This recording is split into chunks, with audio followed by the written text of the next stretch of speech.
Bonjour à toutes et à tous, bienvenue pour l'édition régionale de ce vendredi 26 avril. En images et en 8 minutes, un tour complet de l'actualité du jour.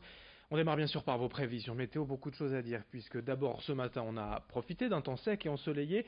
Et ce beau temps devrait se maintenir malgré quelques nuages sur le littoral Côte d'Opale cet après-midi. En revanche, à l'intérieur des terres, l'Audomarois, la Flandre et la métropole lilloise, la deuxième partie de journée sera beaucoup plus agitée avec du vent.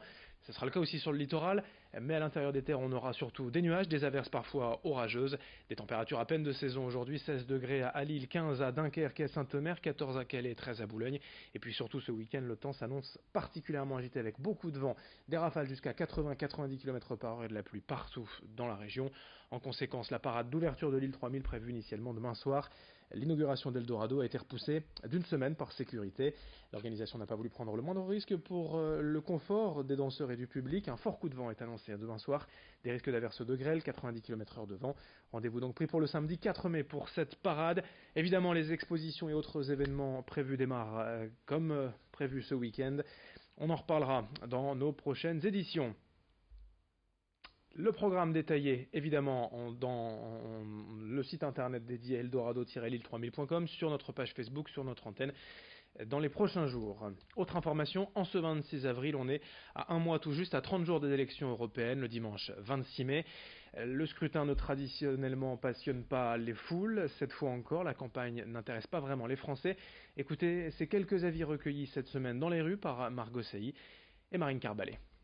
Je sais qu'il y a différentes personnes qui se présentent et que c'est assez tendu en ce moment. On voit beaucoup dans les médias que ça pose un peu problème. On ne sait pas trop où aller. Les élections européennes, je pense qu'elles servent à voter les lois qui doivent gérer la communauté européenne. Donc à élire les parlementaires qui vont voter ces lois-là. Fin mai, je crois. Je pense qu'avec ce qui se passe avec les gilets jaunes, c'est un petit peu occulté. Non, je ne compte pas voter parce que pour moi c'est toujours la même chose et ça change rien. Oui, je compte voter aux élections européennes, oui. Est-ce que je vais voter? Oui, certainement je vais voter. J'ai décidé que je n'irai plus jamais voter de ma vie, que ça ne servait à rien. L'actualité en images, également les douaniers de l'interrégion Hauts-de-France réunis hier devant le siège de leur direction à Lille, mobilisés depuis le 4 mars avec les conséquences que l'on connaît sur les routes de la région, notamment la 16 près de Calais. Les douaniers demandent plus de moyens en vue du Brexit, ils veulent une hausse de salaire et demandent des renforts d'effectifs compte tenu selon eux de la pénibilité et de la dangerosité de leur poste. En mars, le gouvernement avait proposé une rallonge budgétaire de 14 millions d'euros, mais les douaniers, eux, estiment qu'il faudrait 25 millions pour satisfaire leurs demandes. Depuis, les négociations sont arrêtées. Hier, une délégation a tout de même été reçue en préfecture. Explication d'un responsable syndical au micro de Lucille Berthe-Constant. Notre seule revendication aujourd'hui, c'est d'avoir une réunion. Voilà, c'est ça qui est malheureux, quoi. C'est qu'on pourrait ne pas être d'accord sur la sortie de la réunion, mais là, de toute façon, on a même plus de débat, quoi. Donc, qu'il interpelle le ministre pour avoir enfin cette ouverture de porte au ministère ou à la direction générale. On interpelle aussi les élus, puisqu'on fait à peu près tous les élus de la région depuis maintenant cette semaine. Nous, ce qu'on veut aujourd'hui, c'est ce qui est incompréhensible. On veut juste discuter avec notre ministre, notre directeur général, n'importe qui en fait. On veut juste discuter et aujourd'hui, on nous refuse l'ouverture des négociations. C'est vraiment incroyable. L'actualité également dans la région, c'est cette décision de justice. Il y a une semaine, des journalistes poursuivis en diffamation pour avoir donné la parole à des femmes accusant Denis Baupin, ex-cadre d'Europe Écologie Les Verts, d'agression sexuelle et de harcèlement. La justice a également relaxé ces femmes et condamné Denis Baupin pour procédure abusive. L'ex-député écologiste devra verser 500 € de dommages et intérêts à chacun des prévenus qui en avait fait la demande. Une décision bien plus symbolique qu'elle n'y paraît pour l'une des plaignantes, justement, vice-présidente de l'Université de Lille, ex-élue d'Europe Écologie Les Verts dans la région, Sandrine Rousseau, qui était notre invitée ce matin. C'est une décision qui fera date, je pense, et qui fera jurisprudence pour beaucoup d'autres femmes. C'est que les hommes qui agressent et qui sont violents vis-à-vis des femmes ne peuvent pas porter plainte après en diffamation quand les femmes parlent. Et ça, c'est vraiment quelque chose de nouveau et je suis très très heureuse de ce jugement et très fière aussi. On voulait juste que justice passe et là, justice est passée. C'est-à-dire que Denis Baupin avait porté plainte contre nous en disant elles ont atteint à mon honneur, c'est pas vrai, je suis blanc comme neige. Et là, la justice a dit non seulement vous n'êtes pas blanc comme neige, mais en plus, vous n'aviez pas à attaquer ces femmes qui ont parlé de manière juste. Donc je veux dire, c'est quand même très fort comme jugement.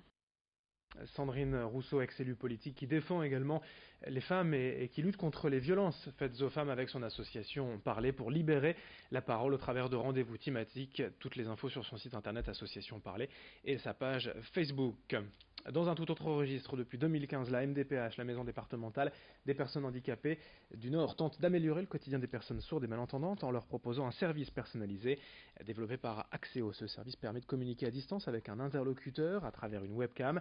L'interprète fait la traduction de la langue des signes et ce service permet donc aux personnes sourdes et malentendantes d'avoir accès aux informations au service de la MDPH sans se déplacer.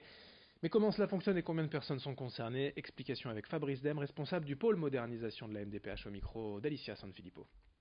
Le service Axéo permet aux personnes sourdes et malentendantes de pouvoir dialoguer avec nous via un prestataire qui est Axéo. Ils peuvent discuter par langage des signes à cette personne et cette personne va derrière nous traduire oralement à la personne qui est derrière le PC. Soit la personne vient ici en physique, on se rend compte qu'elle est sourde ou malentendante, on ne peut pas tout de suite répondre à ses questions, donc on va se connecter directement dans le box à Axéo et elle aura directement quelqu'un devant elle via une webcam pour pouvoir traduire le langage des signes. Soit elle va être de chez elle, sur un PC, sur un téléphone mobile et elle va pouvoir chatter avec cette personne qui va nous traduire derrière. Et puis il y a un peu plus de 2 ans, le navigateur dunkerquois Thomas Ruyant était contraint à l'abandon sur le Vendée Globe, le tour du monde en solitaire.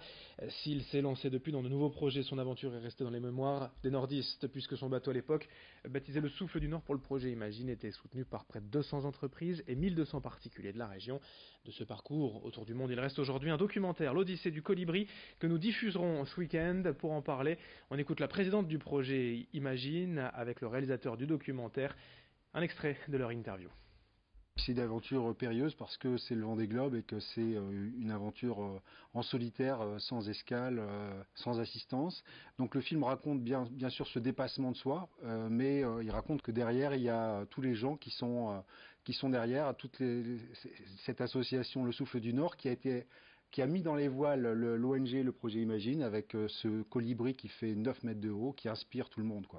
Donc c'est pas seulement une aventure sportive, c'est aussi une aventure humaine qui raconte non seulement le dépassement de soi, mais aussi quand il y a de l'espoir, on peut se dépasser et on peut, grâce à un état d'esprit positif, aller jusqu'au bout.